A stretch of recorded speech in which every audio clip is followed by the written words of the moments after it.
नमस्कार, आप सभी का वेलकम बैक है देवभूमि ऑनलाइन क्लासेस पर। आज की जो क्लास है वो उत्तराखंड एग्ज़ाम की एक टेस्ट सीरीज़ है, जिसमें मैं आपको उत्तराखंड सामान्य ज्ञान, हिंदी और जीएस के कुछ क्वेश्चन कराने वाला हूँ। और ये आपके देखो पटवारी, लेखपाल और उत्तराखंड पुलिस जिसका एडमिट कार्ड आ चुका है, मैंने आपको टेलीग्राम पे इसका लिंक शेयर किया है। देखिए, पहला क्वेश्चन है हमारा आज का, उत्तराखंड राज्य में नगर निगमों की वर्तमान संख्या क्या है, आपको बतानी है। बताइए ऑप्शन क्या होगा, 8, 5, 9 या 3। तो इसका आंसर है आपका 9।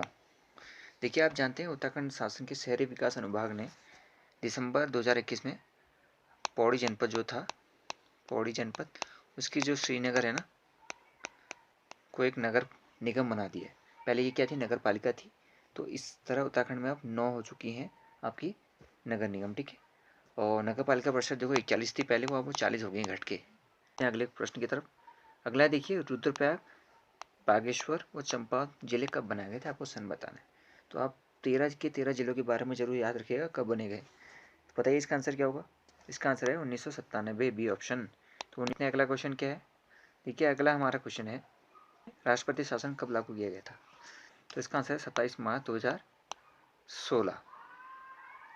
आप जानते हैं उत्तराखंड में राष्ट्रपति शासन कब लगा था, जब सीएम कौन थे, हमारे मुख्यमंत्री थे हरीश रावत जी जब, ठीक है। तो यहाँ पर राष्ट्रपति शासन लगाया गया था मार्च से 11 मई तक। यहाँ पर क्या राष्ट्रपति शासन लागू हुआ था, और कुल 46 दिन का राष्ट्रपति शासन लगा था। ये भी पूछा जाता है कभी, तो ये याद रखना, 46 दिन का राष्ट्रपति शासन यहाँ पर लागू रहा, ठीक है, ठीक है। और 12 मई से वो फिर सीएम पुनः बन गए थे। क्लियर है।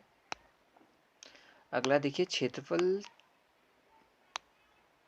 के घटते क्रम में जिलों का सही क्रम बताना है आपको। 4 ऑप्शन आपके पास, बताइए इसका आंसर क्या होगा। तो इसका आंसर होगा, देखिए आपका सी ऑप्शन, चमोली। देखिए सबसे पहला तो चमोली का क्षेत्रफल आ गया 8,030 वर्ग किलोमीटर है। बाकी बात करें उत्तरकाशी की, तो आप जानते हैं 8,016 वर्ग किलोमीटर। तो आपको ये दो अगर याद है ना, तो आप आंसर आराम से निकाल सकते थे। तो चमोली सबसे पहला है और उत्तरकाशी है। कई किताबों में उत्तरकाशी दिया है, वो गलत है, चमोली सबसे पहला है, ठीक है। तो ये चमोली पिथौरागढ़ दिख गया, तो बाकी पिथौरागढ़ पौड़ी बाद में है, ठीक है। पिथौरागढ़ का 7,000 समथिंग कुछ है और इसका 3,000 समथिंग कुछ है। तरफ अगला देखिए हमारा है, गोल्ला चौड़ किले का निर्माण किस राजा ने करवाया था, पूछा है यहाँ पर। बताइए, राजा कल्याण चंद, राजा गोरिल, राजा बाणासुर या सोमचंद। बनाया राजा गोरिल, वो बिल्कुल राइट है। राजा गोरिल ने गोल्ला चौड़ का किला बनाया था, और ये है आपका चंपावत जिले में, ठीक है। तो आप परीक्षा वाणी से सारे किले पढ़ लेना किसने बनवाए थे, यहाँ से क्वेश्चन बनने की उम्मीद है। चलते हैं अगले प्रश्न की तरफ। अगला देखिए यह है, कल्याण चंद्रोमय ग्रंथ की रचना किस कवि ने की, बताना है वो। रुद्रचंद, कवि शिव, राजा रूपचंद या फिर रतन कवि। बताइए आपका आंसर क्या है। तो इसका आंसर है कवि शिव। देखिए आप जानते हैं कल्याण चंद, चंद्र शासक है कल्याण चंद चतुर्थ। इसके समय एक कवि थे शिव, तो उन्हीं शिव जी कवि ने कल्याण चंद्र में ग्रंथ की रचना की थी। बाकी आपको यहाँ पर कुछ और फैक्ट भी पता होने चाहिए। एक राजा था रुद्रचंद, आप जानते हैं रुद्रचंद था एक शासक चंद्रवंश का। इसके समय में त्रैमाणिक धर्म निर्णय तथा उषा रुद्र गोदिया ये पूछा जाता है। और रूपचंद्र था एक, उसके समय भी एक लिखी गई थी, एक पक्षी आखेट कलापस सैनिक शास्त्र। तो ये आप पढ़ लेना, परीक्षा वाणी में सारे फैक्ट दिए गए हैं, सैनिक शास्त्र। तो यहाँ से भी क्वेश्चन बनने की उम्मीद जताई जा सकती है, तो पढ़ लेना, ठीक है। चंद्रवंश से भी क्वेश्चन पूछे जा सकते हैं। अगला देखिए, चीनी यात्री हिंसांग जो आया था, उसने ब्रह्मपुर राज्य में कितने बौद्ध विहार होने का उल्लेख किया है, पूछा मैंने यहाँ पर आपसे। बताइए ऑप्शन क्या है, 6, 2, 1 या 5। तो उसने यहाँ पर 5 बौद्ध विहार बताए थे, ठीक है। हिंसांग ने यहाँ पर 5 बौद्ध विहार का उल्लेख किया है अपनी जो किताब लिखी थी उसमें। चलते हैं, अगला है, जागेश्वर में विमानों का निर्माण किस कत्यूरी शासक ने किया था। देखो कत्यूरी कह जाए तो आपको समझ आ जाए कत्यूरी की तरफ इशारा कर रहा है। त्रिपुरा इसका निम्बर, जो निम्बर था, इसने जागेश्वर के विमानों का निर्माण कराया था, कत्यूरी शासक। ठीक, पढ़ते हैं अगले तरफ। अब है, कुमाऊं का स्वर्णकाल किस शासक के काल को कहा जाता है। बताइए, आपने पढ़ा है तो अगर। तो ये चंद्रवंश का शासक था, और इसका नाम आपको पता होना चाहिए। तो कुमाऊं का स्वर्णकाल जगतचंद के शासनकाल को कहा जाता है।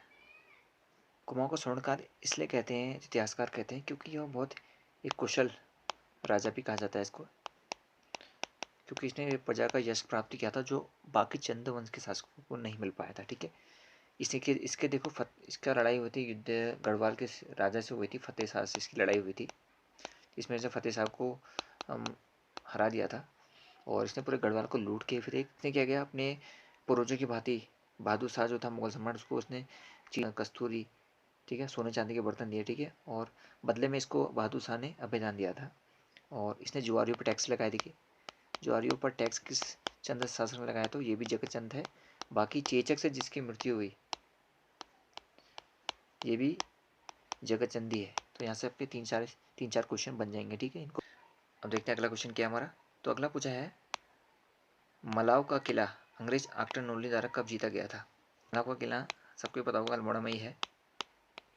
अब आपको यहाँ पूछा है मैंने कब जीता गया था। अब कर्नल निकोलसर और कर्नल गार्डनर ने 1815 में कुमाऊं के अल्मोड़ा को जीता था। ठीक है, 15 मई 1815 को गोरखा सरदार अमर सिंह थापा को मलाव का किला जीत लिया था। ठीक है, अमर सिंह थापा यहाँ पर हार गया था आर्टर नोल्ली से। ठीक है, और फिर कर्नल गार्डनर और गोरखा शासक बमसा के बीच एक संधि होती है और नेपाली जो सेना थी वो अपनी सत्ता अंग्रेजों को सौंप देती है। आप जानते हैं ना, 27 अप्रैल 1815 की बात है। और फिर संगोली की संधि होती है 28 नवंबर 1815 को चंपारण बिहार में एक संधि होती है। वैसे संधि का डेट तो पूछेगा आपसे, तो ये 1816 को पूर्ण हुई थी पूरी तरह से। ठीक है, 15 में तो ये खाली एक संधि हुई थी। उसके बाद जो नेपाल का राजा था वो संधि को मानता नहीं है, तो फिर अंग्रेज यहाँ पर चढ़ाई करते हैं, तभी नतमस्तक होते हैं और मार्च 1816 को 4 मार्च 1816 को नेपाल से संगोली संधि को स्वीकार कर लेता है। अब समान हिंदी क्वेश्चन देखते हैं। पहला देखिए, नवल सुंदर श्याम शरीर निम्न में से कौन सा अलंकार है।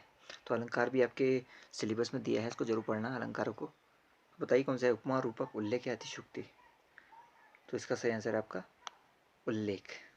तो आप सभी अलंकारों को सही से देख लेना, शब्द अलंकार और अर्थ अलंकार। अलंकार कितने प्रकार के होते हैं ये भी पूछा जाता है। नेक्स्ट क्वेश्चन भी अलंकार से, ये देखिए, इनमें से कौन सा शब्द अलंकार नहीं है पूछे, वीप्सा, उपमा, श्लेष या वक्रोक्ति। बताइए आपका आंसर क्या है। जो हमारे अलंकार होते हैं ना, वो 3 प्रकार के होते हैं। पनेरू जी की बुक में, डॉक्टर पनेरू जी की बुक में 3 प्रकार के दिए गए हैं। आप जानते हैं, एक तो शब्द अलंकार होगा, दूसरा एक अर्थ अलंकार होता है, और एक और तीसरा दिया गया है इसमें उभय अलंकार। तो इन शब्द अलंकारों में क्या क्या आते हैं आपके, देखिए, आपके अनुप्रास अलंकार आता है, यमक आता है आपका, श्लेष आता है आपका, वक्रोक्ति आता है आपका, वीप्सा आता है, पुनरोक्ति आता है। तो शब्द अलंकार नहीं पूछ रहा है, तो आंसर इसका हो जाएगा उपमा। देखिए, अर्थ अलंकार में आता है आपका उपमा, रूपक, ठीक है, ये अर्थ अलंकार में आते हैं आपके। और एक उभय अलंकार होते हैं। समुद्र में लगने वाली आग क्या कहलाती है पूछ रहा है, दवानल, बड़वाग्नि, जलप्रपात या जठराग्नि। B option बड़वाग्नि। समुद्र में लगने वाली आग को हमेशा बड़वाग्नि बोलना। ठीक है, जंगल में जो आग लगती है उसको आप कहते हैं दवानल, जंगल की जो आग होती है। ओके, अगला है हमारा, सभा में 20 लोग मौजूद थे। सभा में 20 लोग मौजूद थे में कौन सा विशेषण का प्रकार आपको बताना है। बताइए क्या आंसर होगा, परिमाणवाचक, निश्चित संख्यावाचक, समुदायवाचक या फिर डी अनिश्चित संख्यावाचक। देखिए, सभा में 20 लोग मौजूद, विशेषण बताना है। तो सभा में लोग थे, कौन से लोग थे, 20 लोग थे। क्या आप इन्हें काउंट कर पा रहे हैं, 20 से ज़्यादा भी हो सकते हैं और कम भी हो सकते हैं, 20 बोला गया है। तो यहाँ पर सीधे से इसका डी आंसर सही है, अनिश्चित संख्यावाचक। संख्यावाचक तो है 20 आ रहा है, पर 20 का है, तो इसकी संख्या पता नहीं चली, तो ये अनिश्चित है। ठीक है, सभा में 20 लोग मौजूद थे कहता, तो ये हम निश्चित संख्यावाचक जाते। ठीक है, अगला देखिए, निम्न में गुणवाचक विशेषण कौन सा बताना है आपको, 3, कुछ, चौगुना या नया। नया गुणवाचक विशेषण कौन सा है, नया। निम्न में पुर्तगाली शब्द कौन सा है बताना है आपको। तो ऑप्शन ए दिया है, तो बिल्कुल राइट है, कमरा आपका पुर्तगाली शब्द है। देखिए, चाय आपका चीनी शब्द है, आप रिक्शा और कैची मुझे कमेंट बॉक्स पर टाइप करके बताएंगे इसका आंसर क्या है, ठीक है। भाषा की सबसे छोटी इकाई बतानी है आपको। स्वर, शब्द, व्यंजन या वर्ण। कमल एक शब्द है, इसमें तो वर्ण है, क म ल है। अगर मैं कमल शब्द बोल रहा हूँ तभी तो इसका अर्थ निकल रहा है, नहीं तो क का कोई अर्थ है निश्चित, म का कोई अर्थ है नहीं है, न का नहीं है। तो साथ एक साथ कमल का संयुक्त रूप से एक अर्थ है। तो अर्थ के आधार पर शब्द सबसे बड़ी इकाई होती है, छोटी भी। और भाषा की सबसे छोटी इकाई पूछेगा आपसे तो हमेशा याद रखिएगा वर्ण होती है। और ऑप्शन में देखिए पेपर था यूके ट्रिपल एस से जो कराता था, वहाँ भाषा की सबसे छोटी इकाई पूछी थी और वहाँ पर एक ऑप्शन और दिया गया था ध्वनि, वहाँ ध्वनि भी दिया था और ध्वनि बिल्कुल राइट आंसर था। तो अगर वर्ण के ध्वनि होगी तो आप ध्वनि भी करके आ सकते हैं ऑप्शन में, ठीक है। अगर वर्ण नहीं होगा तो ध्वनि दी होगी, ध्वनि नहीं है तो वर्ण दिया होगा। ओके, राइट है। चलो आगे बढ़ते हैं। अगला देखिए, बड़ी ई, छोटी व और श वर्ण क्या कहलाते हैं पूछ रहे हैं। हालांकि आपको क्लास दी है, अगर आपने अभी भी नहीं देखा तो वर्णमाला ऊपर जाकर देख लो। हिंदी के कोर्स में मैंने आपको 5 क्लासेस दी हैं, ऊपर आई बटन पर शेयर किया आपके साथ मैंने उसका लिंक। बताइए, मूर्धन्य, कंठ्य, तालव्य, कंठोष्ठ्य, लव्य, ये ध्वनियाँ तालव्य होती हैं, ठीक है। कर्तमागधी अप्रभंश से विकसित बोली बतानी है आपको। अर्धमागधी अप्रभंश से विकसित बोली कौन सी है निम्न में से? पांगरू, ब्रजभाषा, भोजपुरी या फिर बघेली? बताइए आपका आंसर क्या था। कौन से हमारी निकली है? बघेली भाषा, ठीक है। बाकी जो भाषा है वो अलग अलग अप्रभंश से विकसित हुई है। तो जीएस के तो ये बहुत अच्छे क्वेश्चन है, मॉडर्न हिस्ट्री से मैंने उठाए हैं बहुत सारे क्वेश्चन, तो आप इनको जरूर देखिए। पहले देखिए, निम्न में से किसे लाल कुर्ती आंदोलन का नेता कहा जाता है? बताइएगा। आप आंसर है महात्मा गांधी जी, खान अब्दुल गफ्फार खां, तेज बहादुर सप्रू या इनमें से कोई नहीं। इसका आंसर है खान अब्दुल गफ्फार खां, जिन्हें लाल कुर्ती आंदोलन का नेता भी बोला जाता है। नेक्स्ट क्वेश्चन है, पूना पैक्ट किस वर्ष किया गया था? तो सन 1932 ईस्वी में हुआ था। गांधी जी और अंबेडकर जी के मध्य हुआ था। सांप्रदायिक दर्जा देने के लिए ये किया गया था, ठीक है। दांडी यात्रा मार्च से अप्रैल, आप जानते हैं दांडी यात्रा गांधी जी ने शुरू की थी, तो ये मार्च से अप्रैल 1930 तक कुल कितने दिनों तक चली थी पूछा गया था। देखिए, बढ़िया क्वेश्चन पूछा है और अच्छा क्वेश्चन है, इसको आप इंपोर्टेंट रखिए, याद रखिए। और 6 अप्रैल को ये समाप्त होती है, याद रखिएगा 1930। तो लगभग ये टोटल 24 दिन तक चली थी, ठीक है। ये हो गया आपको 24 दिन याद रखना। तो इसका आंसर है कब बी ऑप्शन 24 दिन। और इसकी शुरुआत होती है साबरमती आश्रम से, ये भी याद रखना। और 78 समर्थकों के साथ चले थे गांधी जी।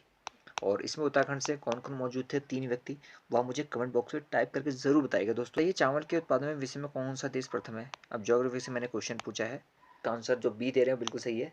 चीन जो है वो चावल के उत्पादन में प्रथम है, ठीक है। चीन के बाद भारत आता है चावल के उत्पादन में। चावल का सर्वाधिक उत्पादक राज्य कौन सा है? इसका आप कमेंट बॉक्स पर टाइप करके मुझे जरूर बताएंगे। इनमें से कौन सा संस्थान विश्व बैंक में शामिल नहीं है पूछ रहा है? IBRD, IFC, मीगा या ओपेक? अगर वर्ल्ड बैंक पढ़ा है तो वर्ल्ड बैंक में आपकी ये IBRD, IFC और मीगा, ये तीनों इसमें जुड़े हुए हैं, तीनों संस्थान, ठीक है। जबकि ओपेक क्या है? तेल से संबंधित देशों का एक समूह है जो पेट्रोलियम को एक्सपोर्ट या इंपोर्ट करते हैं, ठीक है। उनसे देखिए हमारा क्या पूछा है, यूएनए की सुरक्षा परिषद पूछी है, में कुल कितने देश शामिल हैं? बताइए, 10, 12, 15 या 5? जो ऑप्शन सी देने जा रहे हैं तो बिल्कुल राइट है, 15 है। तो देखिए 15 में देखिए 5 स्थायी सदस्य हैं इसके, बाकी जो 10 हैं वो अस्थायी है। और भारत किस में शामिल है? अस्थाई में ही है, ठीक है। भारत प्रयास कर रहा है कि स्थाई में हमें शामिल किया जाए। यहाँ पर वीटो पावर होती है स्थाई देश के वहाँ, जो है चीन, ब्रिटेन, फ्रांस, अमेरिका एंड रूस। तो इनके पास क्या है? वीटो पावर है, ठीक है। तो इनके पास वीटो पावर है, अगर ये अपना समर्थन दें तो भारत बन सकता है यूएनओ की सुरक्षा परिषद का स्थायी सदस्य बन सकता है, ठीक है, संयुक्त राष्ट्र का। इसके लिए हमारे प्रधानमंत्री और भारत सरकार कार्य अभी कर रही है, ठीक है। अगला देखिए, आपसे मैंने पूछा करंट का क्वेश्चन, वैश्विक भुखमरी सूचकांक 2022, तो भारत की रैंक बतानी, चले बताइए। इसका भी मैंने आपको कमेंट बॉक्स पे क्वेश्चन दिया था, तो बताइए 109वीं, 5वीं, 103वीं या 107वीं? बहुत लोग ने पढ़ा हुआ आंसर, ये आसान से दे दिया होगा। 107 है इसकी रैंक हमारी भारत की। वर्ल्ड हंगर इंडेक्स है, इसको बोलते हैं। तो G20 का 2022 का सम्मेलन कहाँ आयोजित किया गया, ये भी आप आसानी से बता दोगे। देखिए आप जानते हैं 2023 की जो अध्यक्षता मिली है वो किसको मिली है, भारत को मिली है। तो एक बड़ी उपलब्धि है हमारे लिए, देश के लिए। और G20 का 2022 का सम्मेलन पूछा तो आपको बताइए इंडोनेशिया में हुआ था, जहाँ मोदी जी गए थे, हमारे प्रधानमंत्री नरेंद्र मोदी जी। तो इंडोनेशिया इसका राइट आंसर होगा। चलो अगला क्वेश्चन देखो, निम्न में से कौन सा ब्लॉक पर्वत का उदाहरण नहीं है पूछा है। तो ज्योग्राफी आ चुकी है यहाँ पर, बताइए ब्लॉक पर्वत का उदाहरण नहीं पूछ रहा है। हर्ज पर्वत, आल्पस, सियरा नेवादा या वास जेस। का आंसर है आपका आल्पस। आल्पस एक ब्लॉक पर्वत बिल्कुल नहीं है, ठीक है, ये एक वलित पर्वत है, ठीक है। बाकी हर्ज हो गया, सियरा नेवादा हो गया और वास जेस, ये तीनों ब्लॉक पर्वत के उदाहरण हैं। तो आपका भारत में नागरिकता का विलोप कितने तरीकों से किया जा सकता है।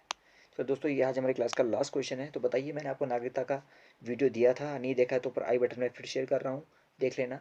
तो भारत में नागरिकता का लोप यानी कितने प्रकार से नागरिकता का त्याग किया जा सकता है ये पूछा है। बताइए कितने तरीके हैं, 2, 3, 5 या इनमें से सभी गलत है।